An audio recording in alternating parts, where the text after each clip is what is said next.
A friend of mine asked me to repost a video I did that thoroughly debunks the Jehovah's Witnesses' view on blood transfusions. It's an old post, but it definitely is still a good one. So take a look and see why Jehovah's Witnesses' stand on blood transfusions makes absolutely no sense, especially when you consider the scriptures.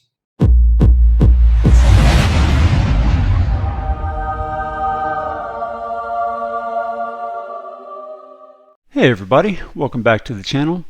Today I wanted to talk about why Jehovah's Witnesses are wrong in their stance against blood transfusions. Now, I've seen a lot of videos and I've read a lot of material on this particular topic, and I really feel like people go into way more detail than is necessary in order to show that Jehovah's Witnesses are very much wrong in their stance on blood transfusions. So what I wanted to do was make a short video that really gives you everything you need to know, because there's really only one thing that matters when it comes to blood transfusion, and that is pikuach nefesh. You might ask, what is pikuach nefesh? Well, what it means is life before law, or life over law. And it's a Jewish principle, an ancient Jewish principle, that states that when someone's life is in danger, you ignore the law to save the life. It comes from the scripture in Leviticus 18:5, where it says, "You must keep my statutes and my judicial decisions. Anyone who does so will live by means of them. I am Jehovah." And of course, that's out of the New World Translation. Did you catch that though? Anyone who keeps the statutes and judicial decisions will live by means of them. And it's repeated in Ezekiel 20:11.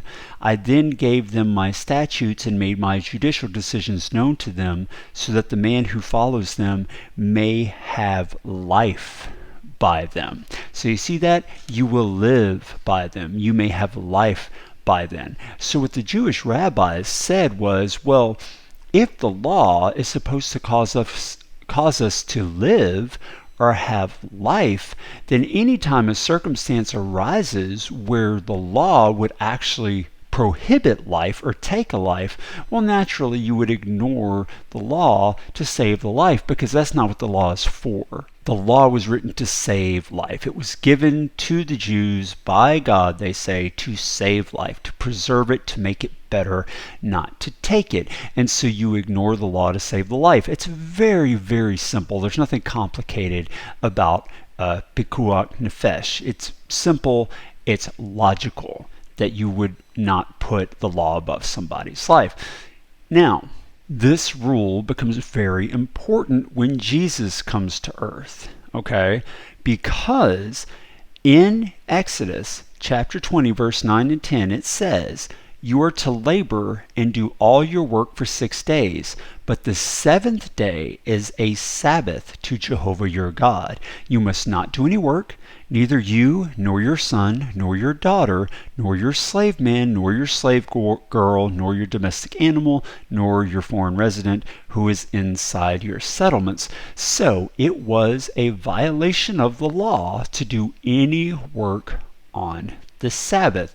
But if you know anything about the gospel, Jesus did a whole lot of work on the Sabbath. And the reason why is because he applied pikuach nefesh to this situation. He put the well-being of the individual above the law. Now let's look at a few scriptural examples of this from the Gospels. The first is in Luke chapter 13, verse 10 through 16, which says, "Now he, Jesus, was teaching in one of the synagogues on the Sabbath. And look, a woman was there who had a spirit of weakness for 18 years, and she was bent double and was unable to straighten up at all. When he saw her, Jesus addressed her and said, 'Woman, you are released from your weakness.' And he laid his hands on her, and instantly she straightened up and began to glorify God.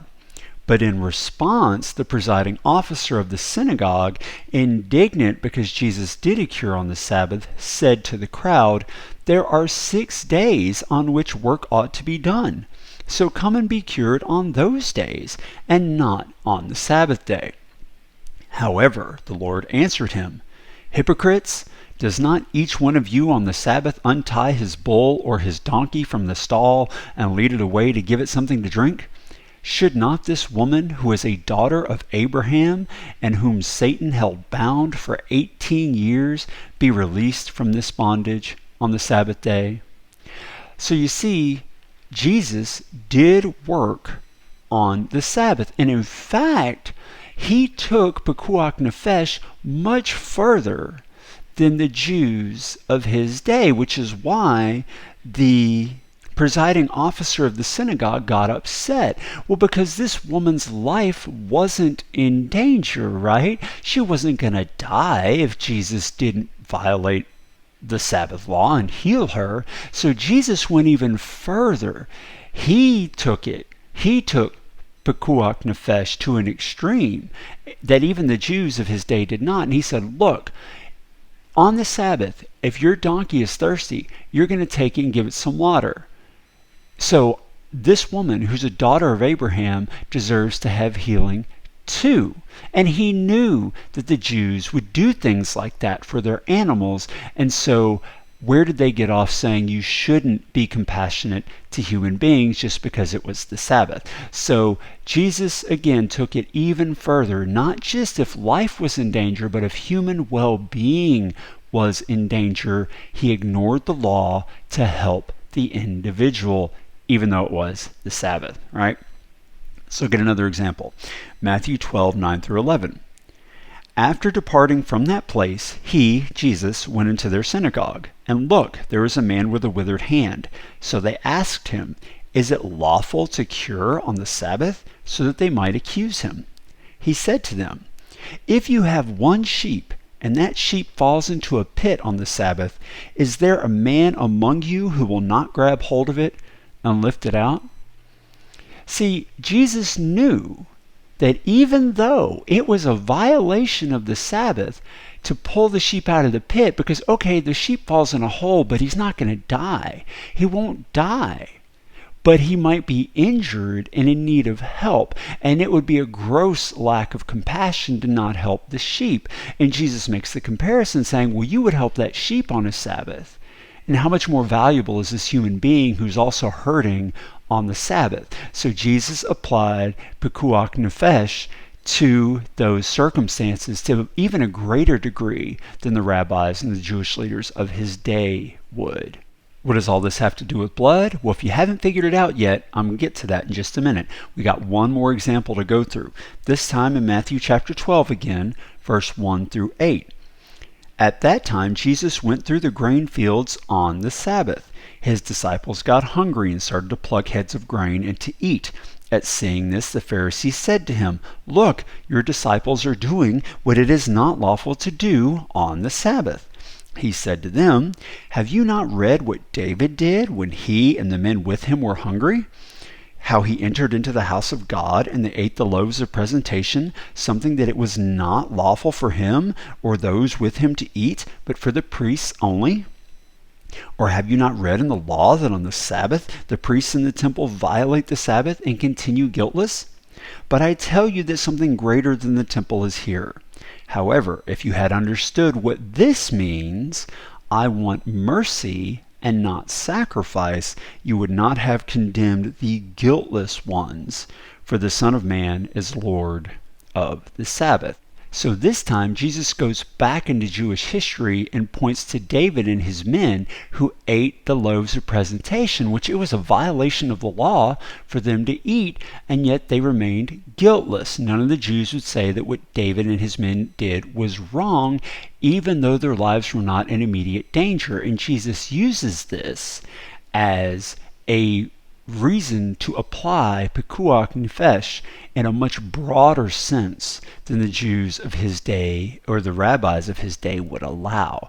And he quotes the scripture, I want mercy and not sacrifice, as evidence that what's more important is the merciful side of the law, not the sacrificial side of the law. And Jesus and the Jews of his day would have seen the following of those ceremonial laws as a sacrifice, right? It's in line with the sacrifices of the law, but mercy was more important than sacrifice. And in fact, in the version of that story in Mark chapter 2, Jesus ends what he says with this statement, Mark 2:27. Then he, Jesus, said to them, "The Sabbath came into existence for the sake of man, and not man for the sake of the Sabbath," which goes back to that very original quote from Leviticus, showing that the purpose of the law was to make people's lives better, to preserve life, not to harm life or to cause people's lives to be worse. And so anytime someone's life was in a bad circumstance or situation, and Jesus had the ability to fix that, to heal them, to make it better, he ignored the law to help the life. Not even just save the life in the case of imminent danger, but even if their life was not in danger, he still healed the individual, even though it was the Sabbath. How does this apply to blood transfusions? It's very simple. Even if Watchtower is 100% absolutely correct in every way that blood transfusions apply as eating blood and therefore are prohibited by the Jewish law. Even if that was true, it's not, but the purpose of this video is just to show that doesn't matter. Even if it was true, even if they were right, you ignore the law to save the life. Even in the strict definition of pikuach nefesh, you would still ignore the law to save the life in the case of a blood transfusion. But Jesus takes that even further. Even if the life wasn't in imminent danger, even if it would just make them healthier or improve their well-being, Jesus' example shows that the blood law was to be ignored in favor of the life of the individual. So there you go. That's it. There's nothing else you need to know. But pikuach nefesh, that is all you need to know that Jehovah's Witnesses stand against blood transfusions is simply nonsense when it comes to both Jewish law and the example of Jesus Christ. Well, if you enjoyed this video, be sure to click the like button. Don't forget to subscribe and click that little bell icon so that you'll be notified of my future videos. And as always, thanks for watching.